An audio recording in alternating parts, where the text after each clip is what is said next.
Ya, fase dalam kandungan itu sudah ada babnya sendiri. Misalnya dengan membiasakan pertama berdoa. Ini karena mungkin walaupun tidak sampai bertanya ke sisi itu, tapi ini akan mewakili beberapa pertanyaan yang seringkali juga disampaikan. Dan ini ciri khas Al-Quran. Bertanya satu, jawabannya bisa 2, 3, ya 4, karena terkait berkelindan dengan itu. Jadi fase kandungan yang dianjurkan satu, memperbanyak doa. Ya, selain menjaga kandungan dengan baik tentunya, ya, perbanyak doa. Contohnya Quran surah ke-7 ayat 189. Ya, ketika kandungan semakin berat, maka suami istri da'awallaha rabbahuma lain ataitana salihah lanakunanna minasyakirin. Itu suami istri, bukan cuma istrinya saja yang mengandung atau suaminya saja, tidak, dua-duanya banyak berdoa minta kepada Allah supaya lahir anak yang saleh, ya kan?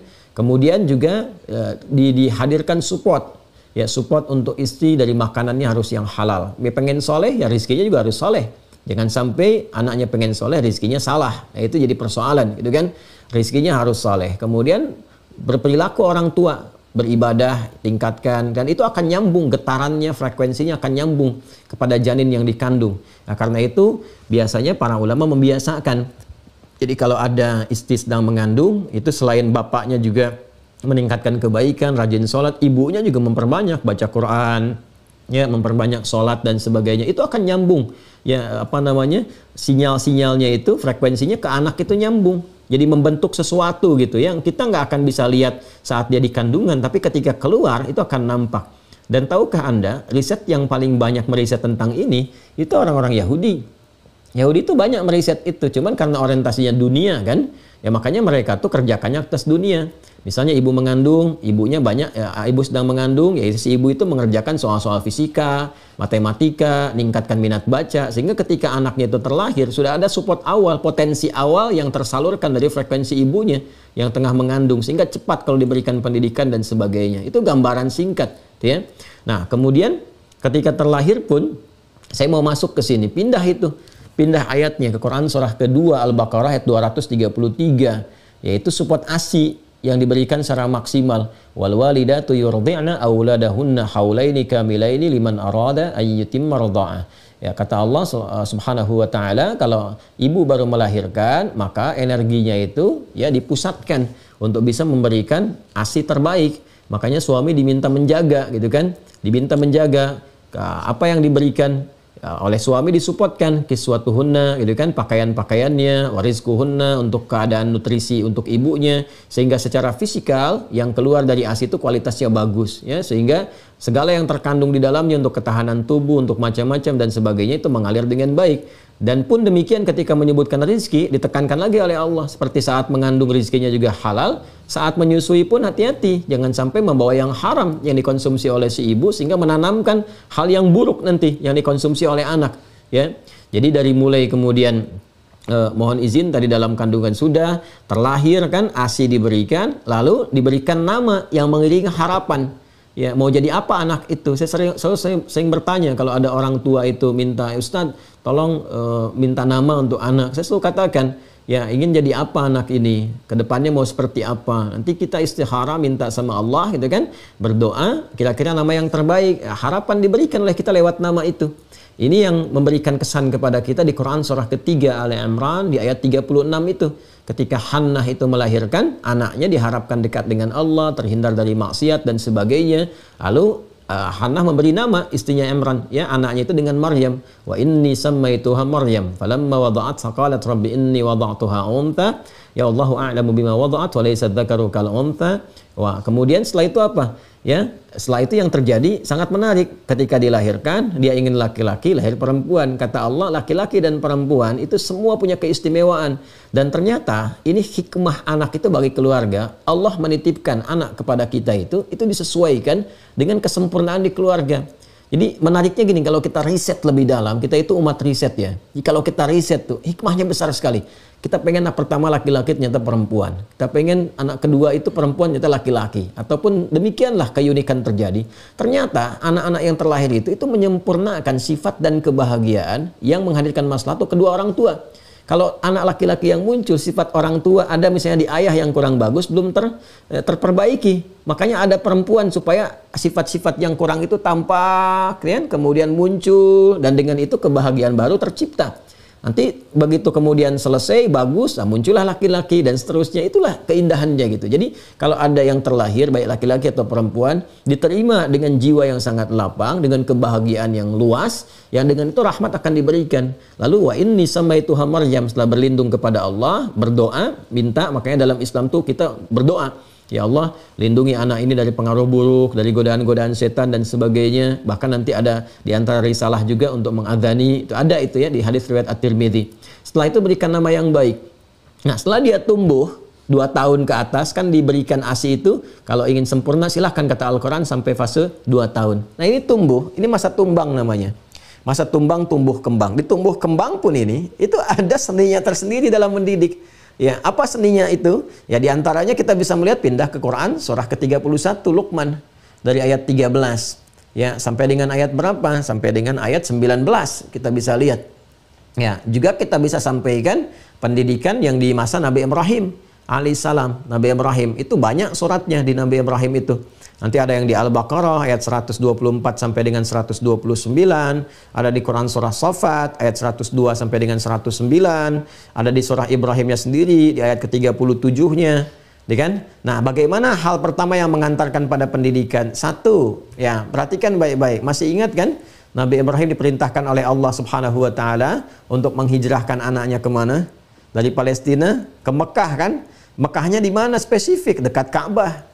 Lingkungan yang baik kan, yang mendekatkan kepada nilai tauhid. Makanya kalau ingin mengenalkan anak kepada akidah yang benar, kepada tauhid, pertama tempatkan dia dulu di lingkungan yang mendekatkan dia kepada tauhid, kepada akidah. Karena anak itu tumbuh kembangnya dengan bermain.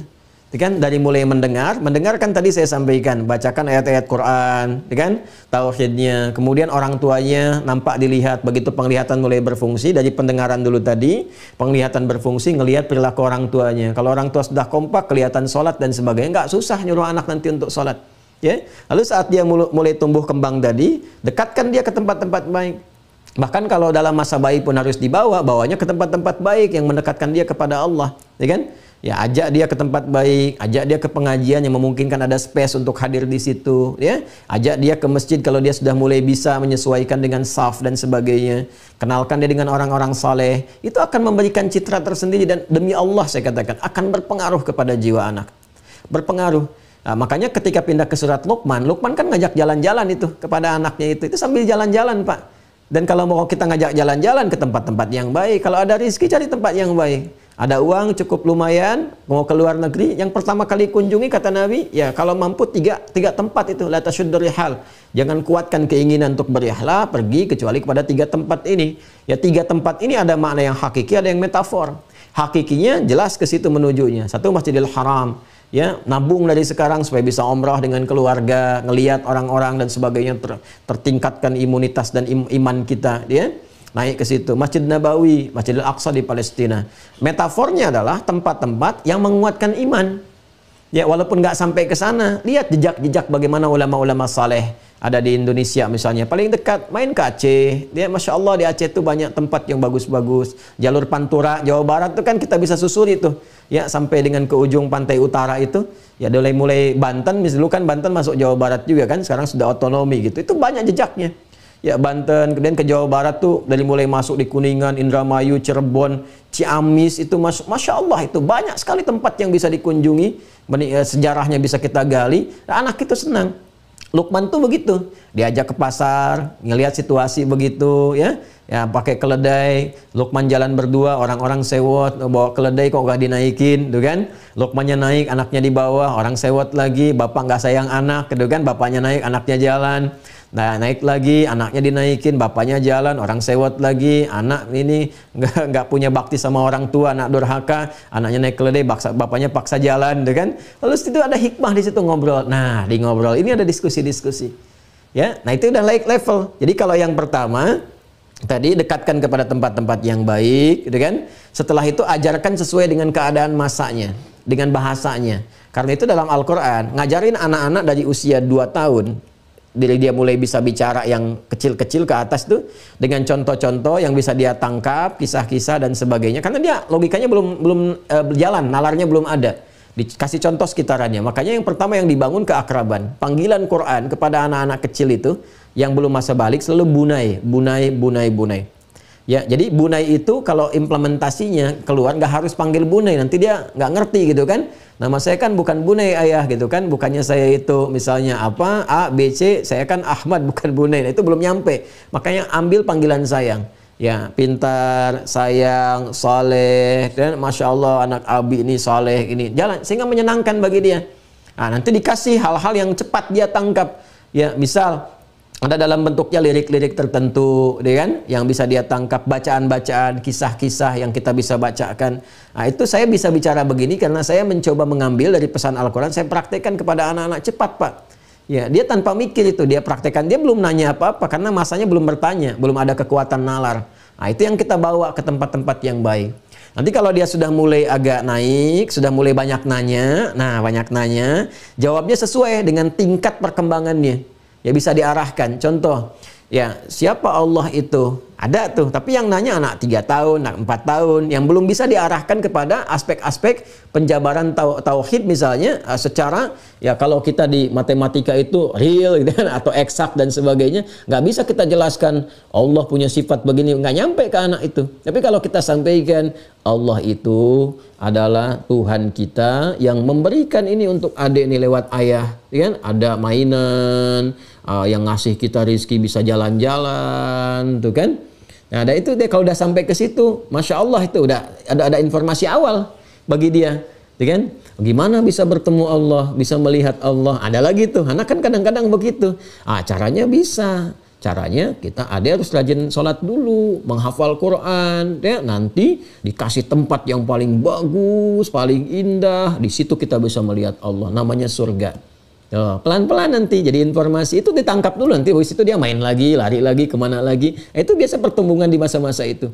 Nah, ketika sudah mulai naik levelnya, biasanya dia masuk TK, ke SD, sekarang agak percepatan, masuk masa balik, maka terjadi masa dialog. Nah, dialog ini kalau diarahkan ke akidah, ini sifatnya nanti sudah mulai spesifik.